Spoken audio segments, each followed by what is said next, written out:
tuas misericórdias se renovam a cada manhã, em todo tempo nós te louvaremos, Senhor. Aleluia! Senhor, tu és bom, tua misericórdia é pra sempre. Senhor, tu és bom, tua misericórdia é pra sempre. Todos os povos te exaltarão, de geração em geração te adorarei. Aleluia, aleluia, te adorarei por tudo que és, te adorarei. Aleluia, aleluia, te adorarei por tudo que és. Deus é bom, tu és bom o tempo todo. Senhor, tu és bom, tua misericórdia é pra sempre. Senhor, tu és bom, tua misericórdia é pra sempre. Todos os povos te exaltarão, de geração em geração te adorarei. Aleluia, aleluia, te adorarei por tudo que és, te adorarei. Aleluia, aleluia, te adorarei por tudo que é. Senhor, tu és bom, vamos cantar. Senhor, tu és bom, tua misericórdia é pra sempre. Você crê? Senhor, tu és bom, tua misericórdia é pra sempre. Todos os povos te exaltarão, de geração, ei, te adorarei. Aleluia, aleluia, aleluia, te adorarei por tudo que és, te adorarei. Aleluia, aleluia, te adorarei por tudo que és, por tudo que és, por tudo que és. Deus é bom, aleluia. Deus é bom o tempo todo, em todo tempo. O Senhor é bom, as misericórdias do Senhor se renovam a cada manhã. Olá, graça e paz a todos. Quem vos fala é o vosso amigo pastor Rui Rebelo, do Ministério Derramadas Águas. Queridos, eu gostaria de trazer para vocês uma continuidade daquela mensagem que eu falei na última vez acerca da era em que nós vivemos e dos tempos difíceis que muita gente diz que nós estamos atravessando, tá? Muitas pessoas, mesmo que ainda sem ter um total entendimento das Escrituras, me perguntam o que é que a Bíblia diz acerca do que está acontecendo à nossa volta. Ok? E eu me senti motivado a trazer a vocês esta noite algo que não é que tenha me incomodado no sentido, será que Deus nos avisa das coisas erradas e das coisas fortes que estão para acontecer no mundo ao nosso redor e à nossa sociedade, apenas para que a gente tenha um senso de que Ele é Deus e nós temos que ficar previamente avisados e tudo mais? Não, absolutamente não. Eu creio que Deus nos avisa de todas essas intempéries e esses tempos difíceis que a Bíblia diz que é a nossa geração em que a gente vive. São tempos também fantásticos, são tempos não dramáticos e sim tempos fantásticos que nós podemos viver para Deus. Eu intitulei o tema desta mensagem como o espírito egocêntrico desta era. Quero começar com uma pequena introdução. Muita gente conhece, quem faz viagens à Europa, viagens turísticas, e percebe a Torre de Pisa na Itália. Ela é muito famosa pela sua inclinação. Por quê? Porque é uma torre imperfeita e que se tornou famosa por ser a única no mundo dessa forma. Os arquitetos calcularam mal naquele tempo, praticamente alguns séculos atrás, quando a construíram na cidade de Pisa, na Itália, calcularam mal a profundidade necessária para as suas fundações.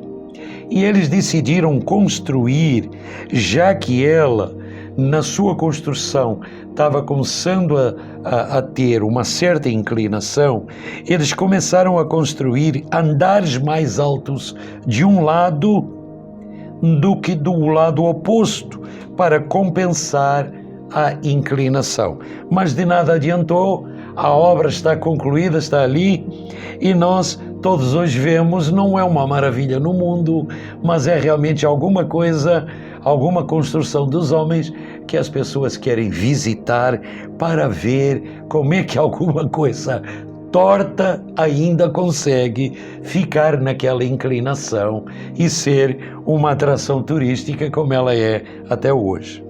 Cada andar que era construído, a torre ficava mais descentralizada e, portanto, mais desequilibrada. Milhões de turistas viajam para ver a Torre de Pisa inclinada e milhares perguntam por que é que ela ainda não desabou, ok? Então, na realidade, eu pego isso como exemplo para ilustrar quando alguma coisa é construída sobre uma fundação imperfeita, qual vai ser o resultado disso. Vai ficar torto e, eventualmente, acaba desabando. Segunda carta a Timóteo, no capítulo 3, no versículo 2, o apóstolo Paulo, já na sua prisão definitiva, que deu a sentença de onde ele foi sentenciado à morte, ele escreve num determinado momento uma carta ao seu filho na fé, Timóteo, que naquele momento ele era um pastor, na realidade um pastor de uma mega igreja daqueles tempos, que era a igreja de Éfeso. E no versículo 2, ele, vendo o receio e a apreensão do seu filho na fé, ele escreve esta carta e Deus inspira esse homem para ele trazer a realidade do que está acontecendo nos nossos dias, já naquela carta, naquele tempo. E ele diz no capítulo 3, no versículo 2, o seguinte. Vamos começar no versículo 1. Sabe, porém, isto: nos últimos dias sobrevirão tempos difíceis, pois os homens serão egoístas, avarentos, jactanciosos, arrogantes, blasfemadores, desobedientes aos pais, ingratos e irreverentes. Amém? Infelizmente, amém. Recapitulando, eu gostaria que vocês pudessem entender o seguinte. Paulo escreve a Timóteo mostrando o que acontece quando uma sociedade é construída sobre uma fundação imperfeita, seguindo o exemplo do que eu coloquei para vocês acerca da Torre de Pisa. O egoísmo humano em grande escala é um grande problema na humanidade. Sejam bem-vindos aos tempos onde esse egoísmo humano está cada vez maior, mais do que nunca, ok? Observem o seguinte, no versículo no capítulo 3, no versículo 1, definitivamente, tá? Ele fala que o tempo que nós vivemos são de tempos difíceis. No versículo 2 ele diz assim: pois os homens serão egoístas, avarentos, jactanciosos, arrogantes, blasfemadores, desobedientes aos pais, ingratos e irreverentes. Outras traduções trazem outras nomenclaturas para ser-se ingrato e ser-se irreverente, ok? Mas ingratos e irreverentes são realmente termos excelentes para nós falarmos aqui esta noite. Então, se formos olhar sob um ponto de vista, um contexto mais espiritual, se a palavra escrita é Deus, e Deus é essa palavra, se Jesus é a palavra e Ele é o Filho de Deus, então nós podemos entender que o Espírito Santo é que inspirou as pessoas e os homens, conforme a própria palavra diz, para escreverem o que está escrito, que nós estamos lendo uma parte dela. Então, em outras palavras, o que eu quero dizer é o seguinte: não é a palavra isoladamente que nos está dizendo isso. É um homem que, inspirado por Deus, falou para a humanidade e ela se aplica para nós. Vamos pôr isso num contexto ainda mais simples. O Espírito Santo de Deus, através da inspiração desse homem, está nos dizendo que nos dias de hoje, se estamos nesses dias, nós somos a Igreja do Senhor viva neste corpo, neste momento. Então ele está falando para todo o mundo cristão e ele está dizendo: Igreja, fique alerta mental e espiritualmente para conhecer realmente a Cristo, ficar firmado na sua palavra e ficar firmado também espiritualmente falando. Para quê? Para que vocês, pelo Espírito e à luz da palavra, se posicionem e se capacitem para que nesse tempo difícil em que vocês vivem, vocês possam ajudar a muitas pessoas que neste momento estão sendo devastadas por essa sociedade que abriu a porta para o engano. É preventivo construirmos, vamos dizer assim, uma defesa espiritual.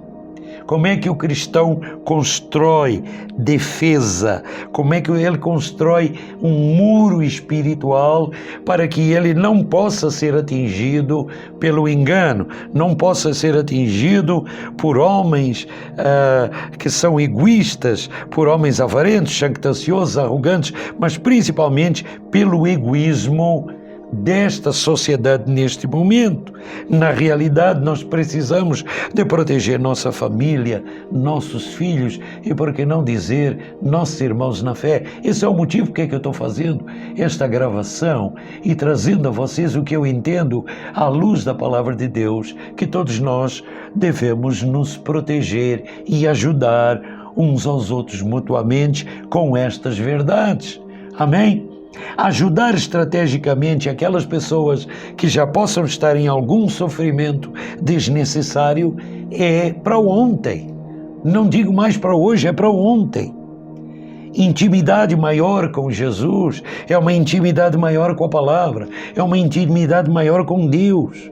Como é que nós podemos levar as pessoas a entrar nessa onda e profundidade, vamos dizer assim, a entrar nessa profundidade de compreensão da palavra de Deus? Vamos crescer um pouquinho espiritualmente falando, vamos conhecer um pouquinho do que a palavra em termos de revelação nos traz para nós assumirmos o nosso lugar de sermos vencedores. Não importa o que o mundo e a sociedade esteja passando, tá? E como é que o espírito do engano está fazendo isso e devastando inúmeras e milhares de pessoas no globo terrestre, como é que o cristão nos dias de hoje se torna um vencedor no fim desta era? Vamos lá. Vamos primeiro para os passos preliminares, ou o que eu chamo elementares, que o cristão deve fazer para começar a se proteger e a se defender dessa questão. Em primeiro lugar, é o seguinte: nós vemos que temos uma vida de oração, que é algo que Deus diz que o cristão precisa ter na terra. É uma das 4 grandes paredes da doutrina de Cristo. Então, vida de oração. E nós vemos o nosso grupo de pedidos de oração do Derramar em Casa, às terças-feiras, no Zoom que nós fazemos, nós vemos que os sintomas atuais dos pedidos de oração são de uma natureza mais grave. Os pedidos que estão chegando momentaneamente desde o ano passado até nós. O que isso quer dizer? Isso quer dizer que está se agravando a saúde física das pessoas. E elas não estão sabendo realmente como resolver isso. O segundo aspecto é que a palavra de Deus é muito maravilhosa para a maioria das pessoas que creem em Deus, que já têm um relacionamento bom com o nosso Pai Celestial, com o Filho e com o Espírito Santo, mas não sabem como usar a palavra de Deus de uma forma ofensiva. Se nós olharmos bem, Hebreus 4:12 fala sobre a palavra de Deus ser viva e eficaz e mais cortante que uma espada de 2 gumes. O que vem a ser esses 2 gumes? Um deles é a própria ação da palavra e o seu sentido espiritual que ela traz para as pessoas. Mas o outro gume é, na realidade, no sentido de o cristão usar a palavra de uma maneira ofensiva e não apenas de uma maneira defensiva para se resgatar de sofrimento indesejado e se resguardar e derrubar esses ataques espirituais que vêm individualmente e coletivamente à vida do mundo cristão aqui na Terra pelo espírito das trevas. Pelas trevas, como nós falamos de um modo geral, por demônios, pela ação de demônios e pela ação do diabo, do próprio diabo. O terceiro aspecto é reaprendermos a viver segundo a palavra e o poder do Espírito Santo. Então, a palavra de Deus nos mostra quem é Deus Pai, quem é o Filho e quem é o Espírito Santo. Precisamos de ter intimidade com o Espírito Santo, que reside em nós, fixou residência em nós a partir do dia em que nós nascemos de novo, a partir do dia em que nós nos convertermos a Cristo. É isso que a palavra de Deus diz. Ou você crê nisso ou você vai ter dúvidas. Mas eu creio que estamos falando para uma plateia que crê nisso aí. Ok? Com integridade e com totalidade. Amém? Ok. E o quarto aspecto elementar que nós temos é que precisamos de ter uma comunhão com as pessoas que professam a mesma fé e juntos, num ministério local, numa igreja local, a gente se retroalimentar continuamente destas verdades da palavra de Deus para que a gente se possa preparar adequadamente para entender que batalha espiritual não é combatida com a carne, e sim combatida com o Espírito, usando-se como armas a própria palavra de Deus. E isso vem a todo cristão. Não é apenas por opção de ministério A ou ministério B que a batalha espiritual se torna mais intensa em A ou B.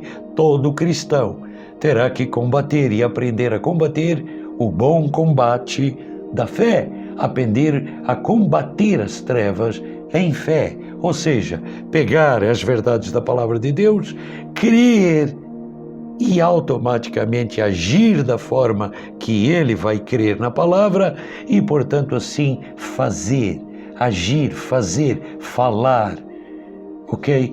Então, a realidade é que precisamos entender que essas placas de sinalização são as características desses tempos atuais. como placas de sinalização. Então nós precisamos observar como placas de sinalização os eventos que estão ocorrendo à nossa volta. Que tipo de eventos é que estão ocorrendo à nossa volta? Se a palavra de Deus nos está dizendo, fiquem à vossa volta observando, tá? Quem são os homens? Que tipo de egoísmo está acontecendo? Que tipo de engano está ocorrendo à volta de vocês? Ok? Então, observem isso que está ocorrendo à vossa volta para vocês se situarem em que tipo de defesa e que tipo de ataque vocês contra o mundo espiritual tenebroso que ataca a sua mente e a minha mente, as suas emoções e as minhas emoções, o seu interior, o seu homem interior e o meu homem interior, e não dá trégua para ninguém. Amém? Ok, então precisamos entender que se somos novas criaturas em Cristo, as coisas antigas já passaram. Que coisas antigas eram essas? Essas coisas antigas eram apenas as coisas que os nossos sentidos nos mostravam como evidência. O que víamos, o que ouvíamos, o que cheirávamos, o que falávamos e o que tocávamos. Não. Aqui estamos falando de coisas que cremos. O que cremos, que não vemos e não sentimos, não quer dizer que não seja real. Amém? Então, perceba isso. Isso move o mundo natural para ele ou ser mais dinâmico com Deus ou menos dinâmico. Infelizmente, está havendo um afastamento enorme da humanidade no seu comportamento em relação a se aproximar às verdades morais e, portanto, agir de comportamento também adequado com essas verdades. Nós estamos observando exatamente o inverso. Recentemente, em uma entrevista na TV, um famoso e rico multimilionário elemento que eu pude observar, tá? Ele estava sendo entrevistado assim num bate-papo assim mais informal e me estranhou a maneira como ele estava sendo entrevistado, porque normalmente ele não é um tipo de pessoa que dá esse tipo de entrevista assim aberta. Ele é conhecido por se opor a ensino bíblico, ele é conhecido por ser uma pessoa totalmente contrária às coisas de Deus e aquilo que o mundo cristão professa ser como verdadeiro. E nessa entrevista, num determinado momento, na ótica dele, ele disse, olha, a meu ver, o mundo nunca esteve num estado de condições tão boas como está indo agora. Aí eu parei para observar o que ele ia dizer a seguir. O segundo passo que ele disse foi o seguinte, a segunda frase. Olha, em relação a uma outra pergunta, eu vejo com bons olhos essa nova moralidade. Porque essa nova moralidade, na realidade, não é uma imoralidade. É uma imoralidade para o mundo cristão. Ou seja, é só uma moralidade que está se afastando de valores tradicionais. Foi isso que ele disse. Mais adiante veio mais algumas outras perguntas, e uma delas acerca do matrimônio. Ele, de repente, diz assim, casamentos. Não, o matrimônio entre pessoas do mesmo sexo precisa ser bem aceite. Ele é bem-vindo. O quarto aspecto, numa última pergunta que eu observei, que me chamou a atenção dessa entrevista, ok, foi que como é que ele via o novo cenário político caminhando aqui assim na Terra. E ele dizia, olha, esse novo cenário político, tudo está indicando que nós estamos caminhando para um sistema mundial novo, de ordem política. E quando eu escutei essa última parte, eu me lembrei da carta do apóstolo Paulo, escrita há 2000 anos atrás, inspirado pelo Espírito Santo de Deus, que dizia assim em 2 Coríntios, capítulo 4, versículo 4, nos quais o Deus, tem um D pequenininho, o Deus deste século, uma outra tradução diz, o príncipe deste século, cegou o entendimento dos incrédulos, para que não lhes resplandeça a luz do Evangelho. Queridos, já entramos nesses tempos difíceis. Vejamos agora uma coisa que eu acho extremamente importante e que eu gostaria de ler para vocês no capítulo 3, que nós já lemos antes, mas que está no versículo 9. 3, versículo 9. Eles, todavia, não irão avante, porque a sua insensatez será a todos evidente, como também aconteceu com aqueles que resistiram ao tempo de Moisés. Ele estava se referindo no versículo 8 de Janes e Jambres a uma situação idêntica de rebeldia que aconteceu lá no Antigo Testamento. Vamos lá então. Existem características das pessoas que nos rodeiam à nossa volta e eu espero que você possa perceber o quão importante é isto que eu vou dizer. Deixa eu ver se eu consigo trazer a vocês aqui assim, porque o assunto é bastante extenso, mas eu gostaria que vocês percebessem esta primeira questão. Os homens serão egoístas.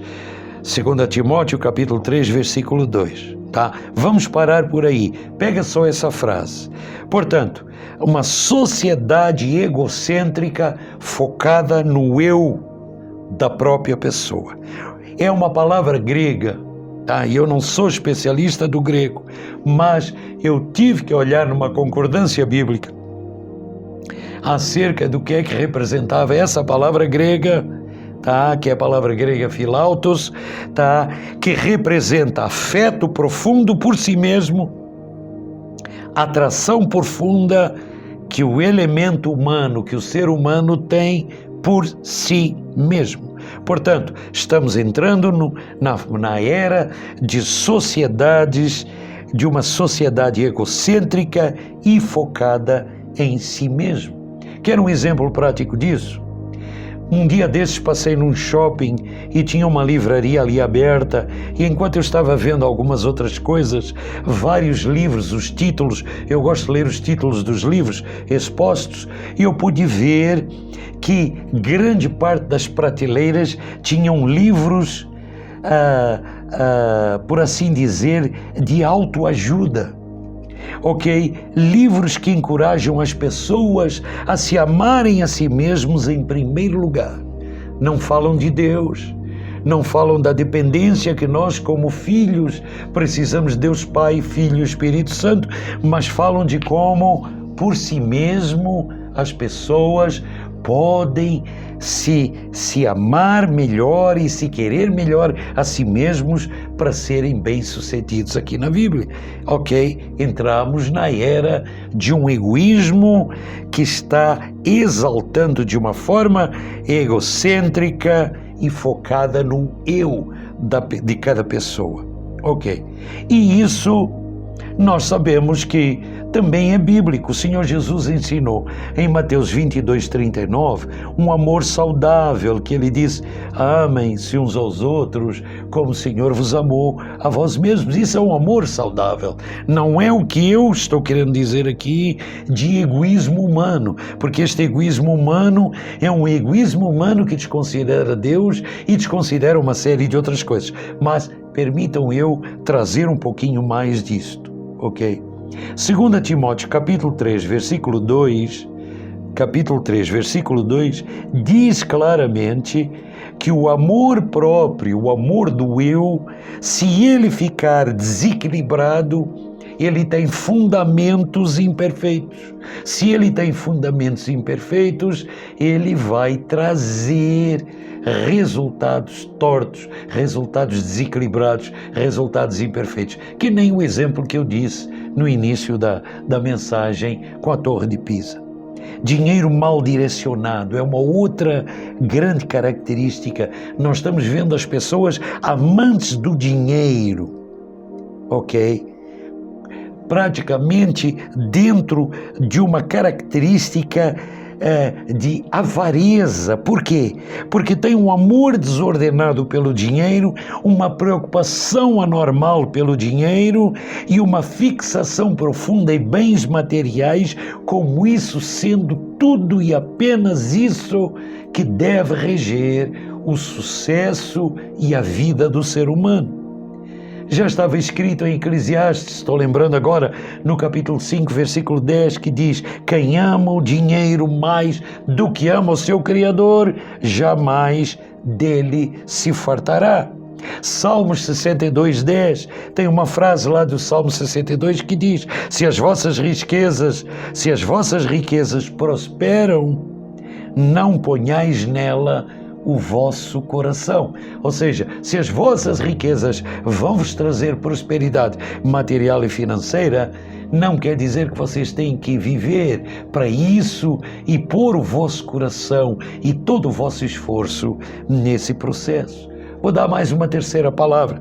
Deuteronômio capítulo 8, versículo 18, diz assim: é Ele, Deus, que te dá forças para tu adquirires as verdadeiras e equilibradas riquezas.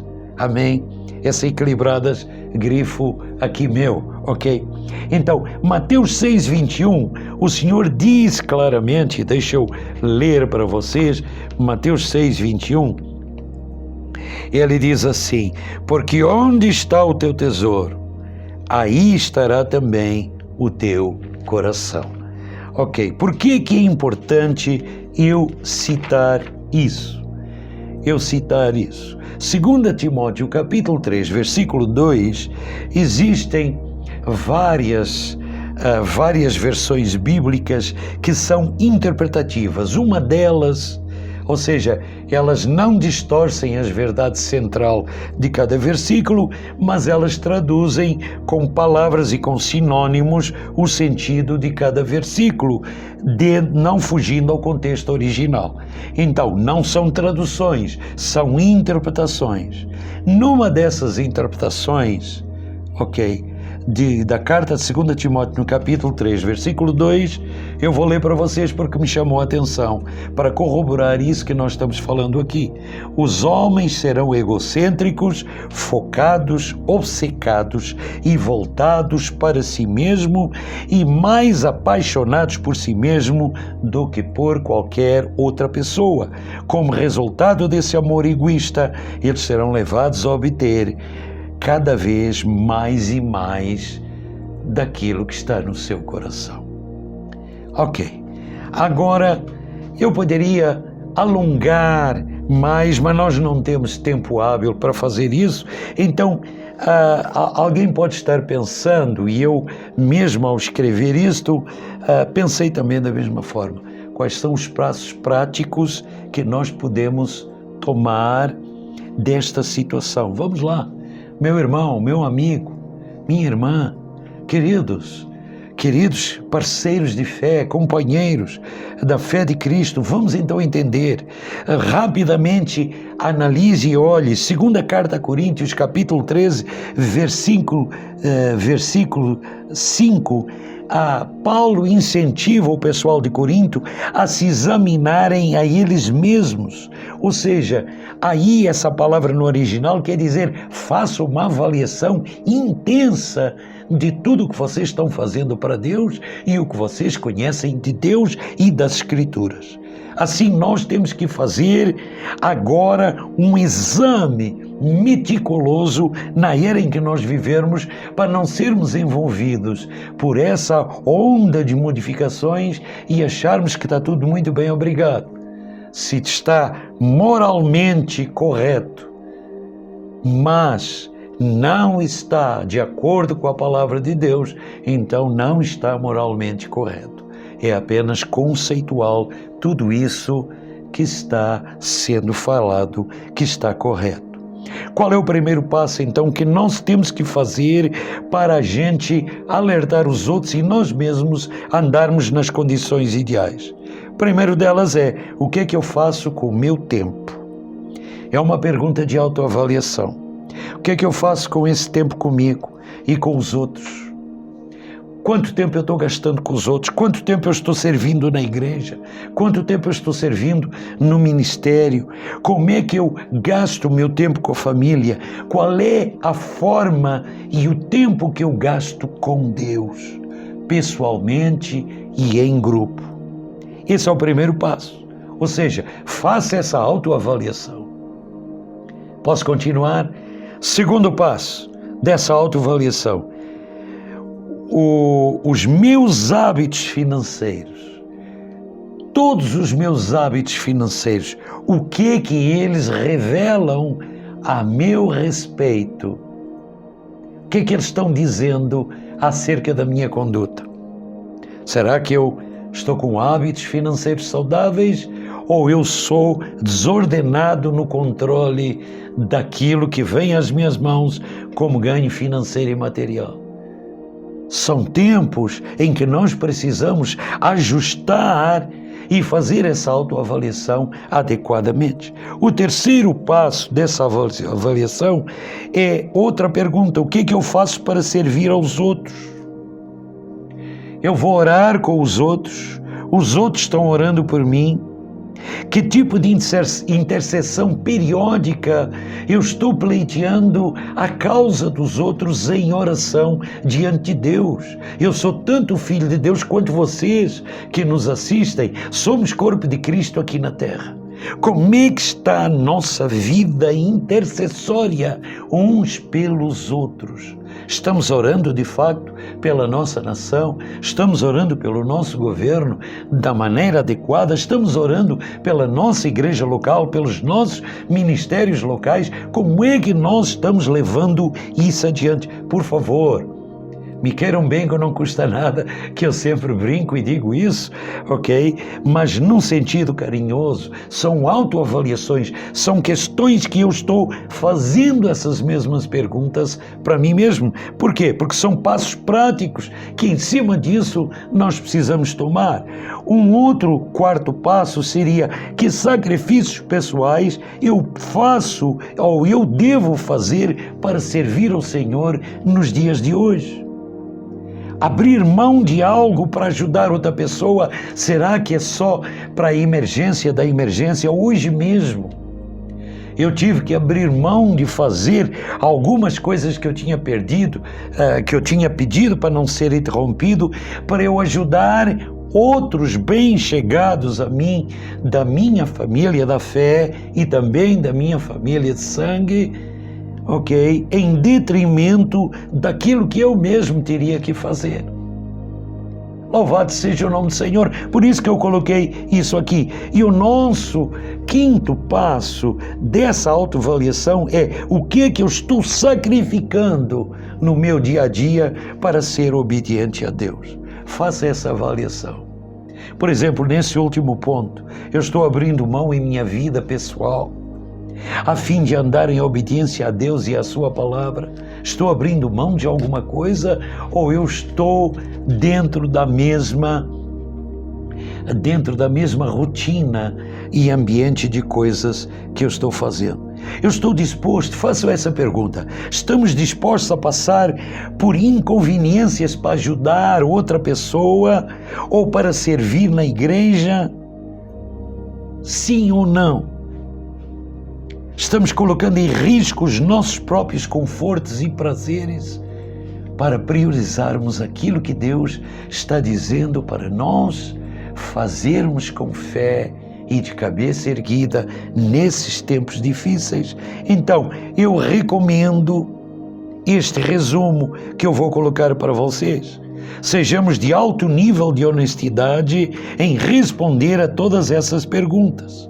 Ok? Não temos tempo para eu repetir essas perguntas de autoavaliação, você terá que ouvir novamente essa mensagem. O segundo aspecto nesse resumo seria que nós saibamos e reconheçamos o seguinte: Deus já sabe as respostas. Quando você fizer essa avaliação, Deus já sabe isso antes de você, mas Deus mesmo assim quer que você fale isso para Deus e faça os devidos ajustes. Peça ao Espírito Santo de Deus para te ajudar a fazer esses ajustes necessários, lapidar o seu caráter em alguma falha aqui ou ali, para você avançar com o Senhor. Amém?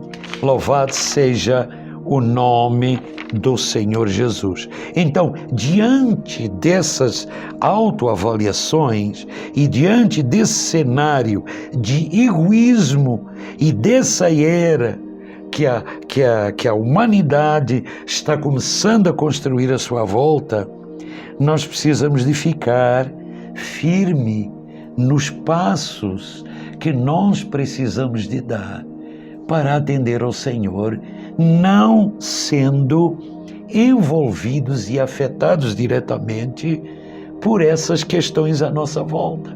Ou seja, o nosso papel não é um papel de irmos junto com a maioria, e sim um papel de estarmos firmes com aquilo que a palavra de Deus diz e nos dá como instruções. Nós não podemos fazer isso sozinhos. Não se isole, meu irmão, minha irmã. Você precisa de fazer isso em comunhão com os demais irmãos na fé, na sua igreja, no seu ministério, na sua vida de oração e no seu tempo de intercessão, porque interceder, na realidade, é tomar o lugar de alguém diante de Deus. Vamos tomar o lugar de alguém diante de Deus de uma maneira mais profunda e receber o melhor de Deus que nós precisamos de ter para proteger nossas vidas, nossa família, nossos filhos, nosso cônjuge, nossos irmãos na fé e nossos amigos e todos aqueles que possam estar nos rodeando e vendo. Aqueles ali são de uma linguagem só. Qual é o segredo deles? O segredo deles é um livro aberto, é ler o livro de Deus e seguir as instruções de Deus, colocar de lado dúvidas e uma série de questões que só vêm complicar a mente humana para ficar firme naquilo que Deus está dizendo. Tudo que Deus está dizendo, que está na sua palavra, é verdadeiro. Eu posso não compreender, você pode não compreender a sua totalidade, mas é verdadeiro. Amém? Então, alto nível de honestidade para responder a essas autoavaliações que eu acabei de colocar para vocês. Conscientize-se de que Deus sabe e saberá as respostas antes de você conversar isso com Deus. Peça ao Espírito Santo como terceiro grande passo para ajudar você a fazer os ajustes necessários. Vamos começar agora? Posso concordar com você? Você quer concordar comigo? Amém. Então, faça esta oração em conjunto. Põe a mão no seu coração. Pai Celestial, estamos aqui, Senhor, em oração, desejando dar esses passos práticos, Senhor. E, Senhor, desejamos, em primeiro lugar, Senhor, reajustar toda a organização do nosso tempo. O que é que nós estamos fazendo com o nosso tempo? Conosco mesmos, com os outros. Como é que estamos servindo a igreja? Como é que estamos servindo aos ministérios, aos nossos ministérios? Como é que estamos fazendo a tua vontade aqui na terra? Como é que nós estamos usando nosso tempo com a família? E como é que nós estamos usando nosso tempo contigo? Senhor, como é que são os meus hábitos financeiros? O que é que eles estão te revelando, Senhor, a meu respeito? Senhor, o que eu faço para melhor poder servir aos outros, Senhor? De que forma eu preciso interceder pelos outros, interceder pelo nosso país, interceder pelo nosso estado, interceder, Senhor, pelo mundo, interceder pela tua igreja no globo terrestre. Senhor, que sacrifícios pessoais, Senhor, nós podemos fazer para te servir melhor. Senhor, o que precisamos de abrir mão? Senhor, para ajudar o próximo, que é isso que Tu queres. Senhor, eu quero ser mais obediente a Ti, Senhor. Que sacrifício, existe sacrifício? O que é que eu estou sacrificando? O que é que eu estou disposto a passar por alguma inconveniência para ajudar o próximo? Senhor, o que é que eu estou colocando em risco dos meus próprios confortos e prazeres? Eu peço, Senhor, que Tu olhes para tudo isso e Tu me ajudes a fazer os devidos reajustes para eu continuar sendo iluminado e brilhando ao redor desta sociedade que, ao invés de brilhar e de ser mais brilhante, está cada vez ficando mais escura. Pai, eu declaro isso no nome de Jesus, que Tu possas verdadeiramente ser com todas as pessoas que neste momento assim estão concordando comigo em oração. Amém, amém e amém. Vamos ficando por aqui. Nós vamos continuar esse assunto, tá? Possivelmente dar sequência ao que diz 2 Timóteo capítulo 3, versículos 2 e 3. Até nosso próximo tempo e que Deus vos abençoe. Sejam abençoados no Senhor. Amém.